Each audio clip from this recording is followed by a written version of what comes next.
What's up, ladies and gents? Welcome back to another patch notes, y'all. How y'all doing? Uh, Sorry, I got the patch notes a little late. Um, Pardon me while I take a sip. I was taking care of some stuff on site still, and I had to wait for Mama Fox to come help me grab some stuff from the RV, to take me back to my apartment. She is here tonight. If you're watching this when this is uploaded or before the stream on Tuesday the 12th, um, then yeah, she is here. But yeah, so I wanted to go over the patch notes tonight real quick, because there's a couple really odd things that I saw, and I noticed that there wasn't a stream today, which kind of threw me off a little bit because there was no patch notes for it. So I guess that there was no updated notes or anything. But here we go. So, going off this week, the green thumb skill has been fixed. Thank you, Lord Jesus. Added some missing commander portraits. I guess there was commander portraits that were missing. I hadn't heard anything about this, but glad to see that. Just did a rounding issue for MOE and PBRS. Maybe like incorrect values. I mean, I'm glad that they added at least the last. I'm glad that they added the hundredths, so that's really nice. So removed press and hold for researching upgrades. Yeah, this was dumb. Just let me buy the fucking upgrade. Like, most people don't go over the upgrade and be like, yes, let me just hold this real quick, or let me think about this. No, they're gonna look at an upgrade and go, damn, I need that. Let me buy that. So. Now, we're going to see something new here. The new Western Alliance Dente Heavy MBT-70 plus skins on October 5th. This already was released, but they sent out a lot of stuff. Seeing a lot of comments about how it's pen to subpar, comparing it to other heavies of the same tier. It's got a 50.3% win rate out of 3 vehicles of the same class/tier. It is second place. Damage is marginally second place, nearly tied for first place with the T-72B, and the percent of penetrated shots is in second place. Now, okay, I need you all to understand something real quick. The players that are playing the MBT-70 right now are not sure everyday average players. These numbers are all super uni numbers, because all these unis are going in, they're getting the tank, they're 3 marking it, and that's why the numbers are high. That's always been the case. The moment a brand new tank comes out, every uni gets the hold of the tank, 3 marks it, makes it impossible for anybody to 3 mark for the next 2 to 3 months, and then you have to wait those 2 to 3 months before the numbers actually start to show. But I record the numbers for those as such. Not really that big of a deal. But yeah, this is them saying, "Oh, it's a bad tank, but look at these numbers." Okay, first of all, no, shut up. This is all these numbers are what we call in the statistic world inflated. All of these numbers are inflated due to the higher level players getting access to the tank first. So, don't believe any of this. All right. Now, October Earn Challenge for the T54E2. So far, 115 players have completed Step 10 out of 12.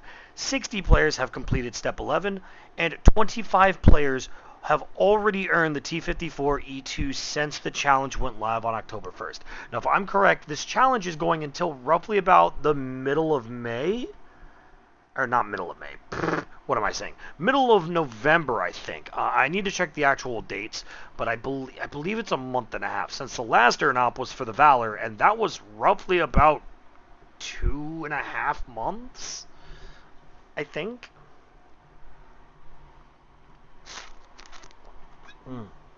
Sorry, I'm taking a sip of my cider. So, but overall, like, you see these numbers. That's not a whole lot of players.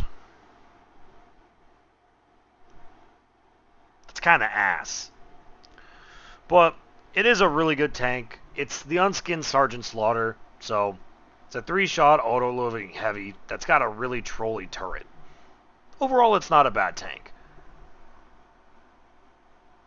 So, alright, but we're going to move on this week to the new bullshit. So, the new World War II Sturm Tiger tank destroyer line on Tuesday is getting released. I will play them live on Monday on Twitch. That's already happened. That's part of the reasons why there was no patch notes, because it was just them showing off the Sturm Tiger. I'll make sure to carefully monitor tank balance post-release to see if adjustments are needed. The Daily Play Challenge, random drop 1 times a day with easy conditions. Drop table includes keycards, gold, tank, etc. Interesting. We are going to see a Tanks Reforged, the E50M Tier 10 German medium. Now, I do not own the tank. I have not seen the tank played like literally by anyone. However, from the people that I know that own it, they basically said, yeah, it's pretty much a Tier 10 version of the PZ54. That's all it's good for. So, I'm very, very excited to see what they're going to do to the tank. I have heard absolutely nothing. I don't know what I would buff or nerf on the tank. I would assume that it would be some kind of buff, but I don't know what I would buff on it because I don't see it be played and I don't own it. So I can't even say from either perspective. I just don't know the tank. If any of you actually have an E50M and want to know what, like, for those of you that are watching the video, here's your question of the day. For the E50M line, what the fuck would you buff on that thing? Because I sure as shit don't know. I don't see enough of them to really know. So put in the comments below what you guys would buff or possibly nerf on the E50M. And along with the buffing slash nerfing, because we don't know which one it is, but I'm going to assume it's probably going to be a buff since no one plays it. There's also going to be an on-track event. So for those of you that have been wanting to get it, this may be a really good time to pick it up. Spotlight on the M1A1 and T72B skins. No one gives a shit. The Silver Rain Challenge. Now, I don't know what this is, but this is nice to see. So they're removing Cold War maps from World War II and adding Ghost Town.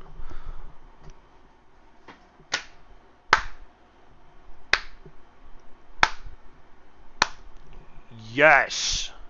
I am so sick and tired of seeing Desful, of seeing Mannheim, of seeing Cao Bang, and seeing Fred Vong. Out of all of those, I think the only one that should have stayed in World War II would be Cao Bang. And the only reason why is because half the map is unusable. Like, if you actually count how many squares are actually able to be used in that map, it's roughly about a 1 kilometer by 1 kilometer map when you really break it down because of how big the mountains are on that map.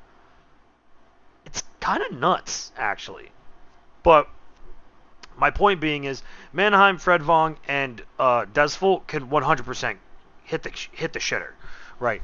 The Cold War, none of the Cold War maps, with maybe the debate and personal opinions of Cao Bang, should ever have been in World War II. For anybody that says otherwise, I want you to understand. I don't want the 1.5 by 1.5 kilometer version of Halfaya Pass for World War II. I think that map is too damn big. I think that map should be divided between Cold War and World War II. Let me explain. I think that World War II should get a slightly revamped version of the map. Now, hear me out on this, okay? Originally, Halfaya Pass was 1.5 kilometers by 1.5 kilometers. And yes, this includes when it got released originally. I mean, the OG release like 7-8 years ago. But it proved to be too big for the current World War II tanks to really make use of, so people just spent half the match driving.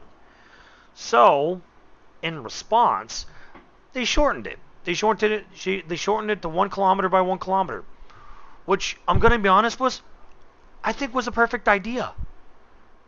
I think that Halfaya Pass is a great exception to this, because Halfaya Pass could be 1.2 kilometers by 1.2 kilometers. And make it the same size as Kasserine.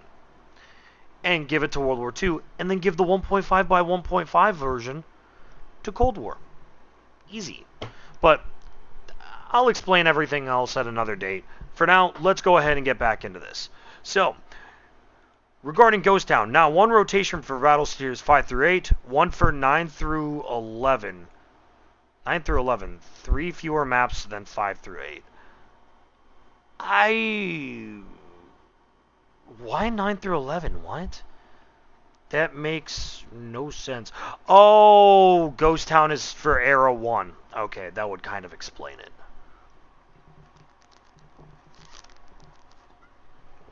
Okay. And then Tier 7 and 8 vehicles can be in either map rotation. Alright, last week's Tanks Reforged, Sturm 103B Tank Destroyer Tech Tree line went live September 28th. The win rate have changed as such. The Tiers 9 through 10 increased by 1%, Tiers 4 through 8 increased by 2%. I don't know how many times I have to say this. You spent 2 weeks. Give it 30 days. 30 days and you'll see a better change.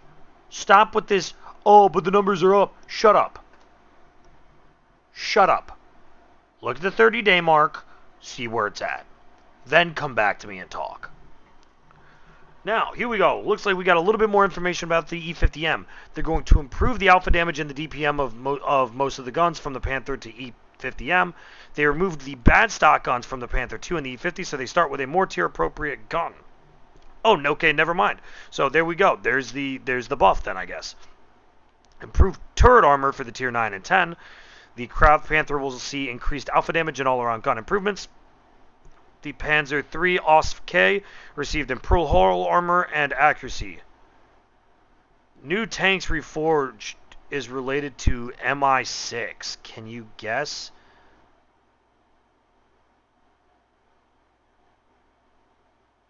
MI6? Isn't that the British version of the CIA? I'm pretty sure that's the British version of the CIA, MI6. Yeah, so are they just going to be relating it?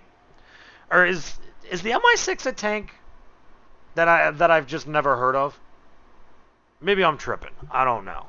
But if it's the MI6 I'm thinking of, then yeah, that would be the British. I don't know. Maybe I'm just being dumb here. So, alright, here we go. Other topics of interest. Marks of excellence. The average number of players earning the MOE achievements each day. First mark is going to be 1,500 players a day. Second mark is going to be 185 players a day. Third mark is going to be 35 players a day. And fourth mark is going to be roughly about 25 players a day. More people working on fourth mark than third mark.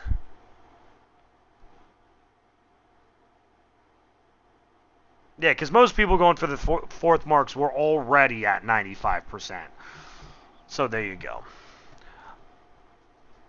And again, these are probably here's the thing. The first 2 marks are your everyday players. That's your guys that spend 2, maybe 3 hours after work or before work getting some games in. Not that big of a deal. Third and fourth mark, that's the sweat lords. Now, here we actually get to see some interesting hard numbers. The MOEs for those who like a challenge, the hardest tier 10 tanks to earn. The tank ace per class is for the TDs, the Object 268, the OG Object 268 I want to add, with 6,150 damage. The heavy is the Wiz 111 QL at 6,050 damage. The medium is the CS63 at 6,750 damage.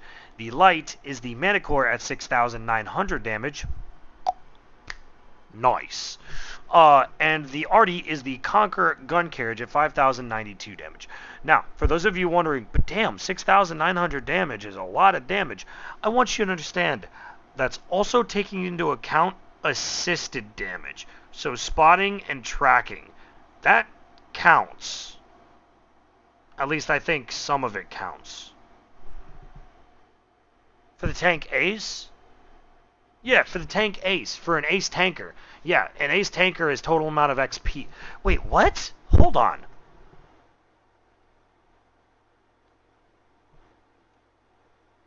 That's a really shitty way to put this. Is it for the Mark of Excellence, or is it for the Ace? Because that makes no sense, because Marks of Excellence is raw damage. Marks of Excellence is raw damage.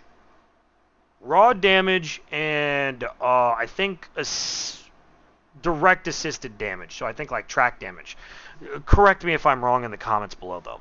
An Ace Tanker is based off of the amount of XP you earn. So it's blocked, assisted, all assisted, damage, module breaks, basically anything that's involved. So I don't know why they put this, because it doesn't make sense. Like they put Marks of Excellence, but an Ace Tanker is XP based.